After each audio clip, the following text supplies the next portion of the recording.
May tatlong paraan mga boss para pagsabayin nyo itong dalawang integrated na amplifier na ito dito sa ating isang mixer.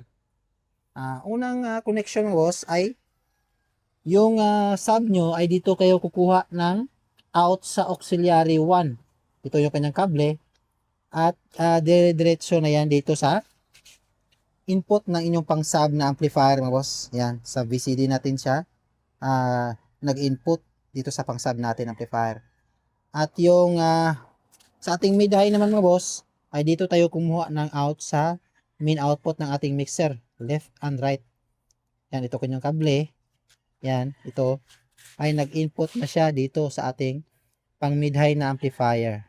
Yan, audio in. Yan yung unang paraan mga boss.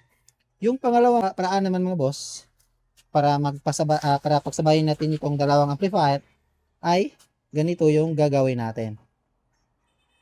Dito tayo kukuha ng out sa pang mid-high natin na amplifier mga boss.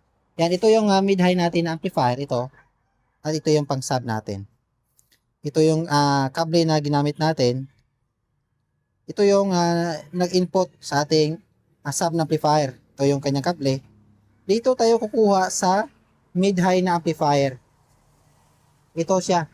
Dito siya kumuha ng output sa ating mixer, left and right. Ito. Yan. Ito yung kanyang kable. Yan. At nag-input na siya dito sa ating pang mid-high na amplifier. Audio in. Yan, audio in. Tapos, dito tayo kukuha ng out sa kanyang subwoofer out. Yan, subwoofer out. May iba naman mga boss na nakalagay ay super bass. Pareho lang yan mga boss. Dito kayo kuha ng output na pupunta doon sa ating pang sub na amplifier ito. Ito yung kanyang kable. Ito yung kable niya. Tagalin muna natin. Ito. RCA to RCA lang yan mga boss. Dito tayo kukuha ng out sa subwoofer out. Yan. Lagay natin dyan. Okay lang yan magka-baliktad yung RCA mga boss. Yan. Ito yung kanyang kabilang side. Ito yung mag-i-input sa ating pang sub na amplifier. Yan. Ganyan lang kalabang boss.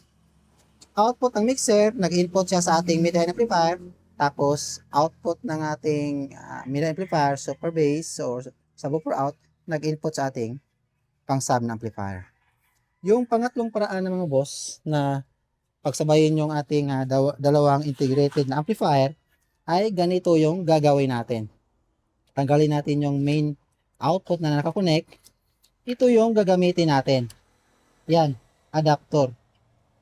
RCA to mono PL. Lalagay natin dyan yung ating adapter sa ating main output ng ating mixer. Tapos, yung gagamitin naman natin na connector mga boss, ay itong RCA to RCA. Yan, i-connect natin yung ating RCA to RCA dito. Yung white and red dito sa magka left and right na channel. Yan. Tapos, yung kabilang side niya, ito, ay mag-i-input yan dito sa ating pang mid-high na amplifier. Ito, tanggalin muna natin ito mga boss. Ito yung ginamit natin kanina. Yan.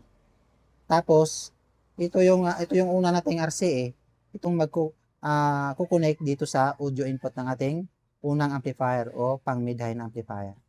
Yan, connect natin dyan. Tapos yung balik tayo dito boss. Yung bakante naman dito ay ito naman ulit yung gagamitin natin. RCA to RCA pa din. Yan, connect natin yan dyan. Yung pangalawa nating RCA to RCA. Yan. Tapos yung kanyang kabilang side na RCA to RCA ay i-connect naman natin dito sa ating pang sub na amplifier sa kanyang audio input. Yan. Yan. Yan yung pag-connect mo boss. Ganito yung ginawa natin mo boss. Kasi yung ating mixer is isa lang yung kanyang main output. Yung ibang mixer kasi mga boss ay may dalawa siyang klaseng main output.